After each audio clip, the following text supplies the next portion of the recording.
За сайн байцгаана залуучуудаа Томьёогийн Тамирын байна. Миний биеинуудаа та бүхэндээ дэд боловсролыг үнгүй эзэмших боломжтой дэлхийн улс орнуудын талаарх мэдээллийг хүргэхээр бэлтгэсэн байгаа. Бидний эхэнд ярих улс бол хүн бүхэн сайн мэдэх Герман улс. Герман улс нь ерөөсөө бүх шатны боловсролоо үн төлбөргүй олгодог гэдгээр онцлогтой. Дээрээс нь их сургуулиудын хувьд гэх юм бол дэлхийн топ 100-д багтах 4-5 их сургуулиуд байдаг.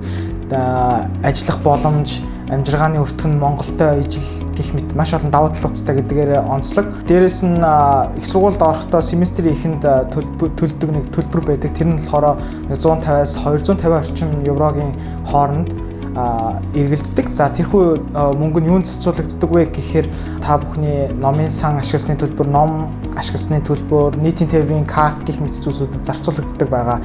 За тэгэхээр Герман улс маань өөрөө амжиргааны зардлын хувьд ч гэсэн Монголтой ойролцоо. Дээрээс нь дэлхийн шилдэг боловсролыг эзэмших боломжтой хамгийн шилдэг улс гэдгээр онцлог багш. Бидний дараагийн улс болохоор Франц улс.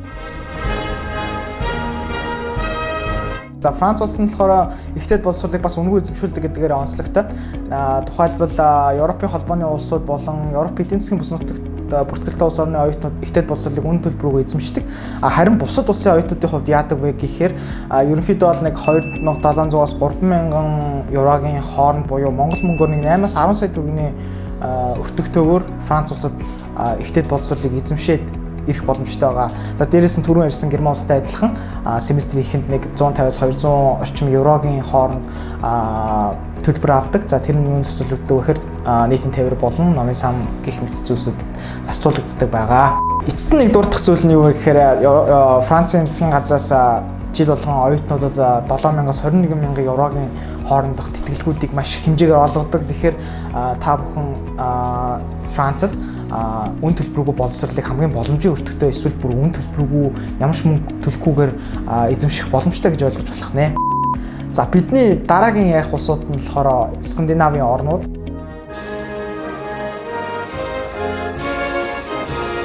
Ихэнх гадаадд сурахыг зорддог залуучууд маань тодорхой хэдэн шаардлагуудыг хардаг шүү дээ.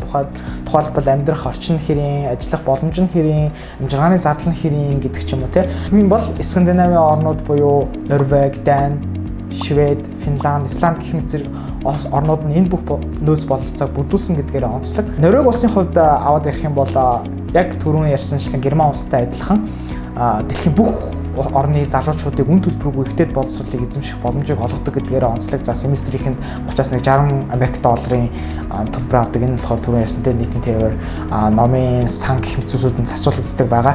За бакалаврын түвшинд харин нэг шаардлагыг хангасан баг шаардлагатай. Тэр нь юу гэхээр Норвеги хэл дээр бакалаврын түвшин явдаг гэдгээр онцлог. За дээрээс нь магистр докторийн хувьд болохоор харин англи хэл дээр явдаг гэдгээр онцлог байгаа.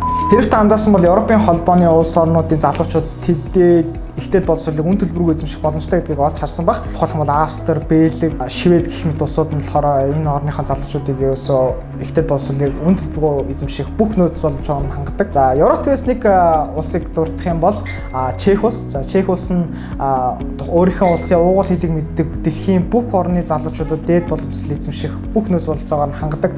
Мөн Испани улс нь болохоор яг үн төлбөргүй боловсрол эзэмших нөхцөл бололцоог хангадаг гэхээс илүүтэйгээр хамгийн хямд өртгөөр дэлхийд төлөөлөмшөөрөгдсөн боловсролыг эзэмших боломжийг бүрдүүлдэг.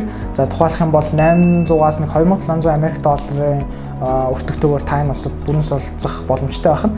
Мөн Азийн зарим улсууд бас дээд боловсролыг хамгийн боломжийн өртгөөр суралцаад ирэх нөхцөл бололцоо бүрдүүлсэн байдаг. Дурдаад хэлэх юм бол Тавайн улсын Тапе хот нь болохоор оюутан залуучуудыг сурах нөхцөл бололцоог хамгийн тохиромжтой байдлаар хангасан улс гэдгээр дэлхийд 17-д жигсдэг. Дээрээс нь мөн та энэ улсад нэг 3,000-аас 3,900 орчим Америк доллараар дээд боловсролыг эзэмших бүрэн боломжтой. Мөн түүнчлэн Өмнөд Солонгос болон энэтхэг улсууд нь дээд боловсролыг хамгийн хямд өртгөөр эзэмших нөхцөл бололцоог бүрдүүлсэн байдаг. За тийм ч утгаараа Монгол залуучууд эдгээр улсуудыг маш ихээр сонгож суралцдаг байгаа. Тиймээс та ч гэсэн энэ боломжийг өөртөө бүрдүүлнэ гэж найдаж байна.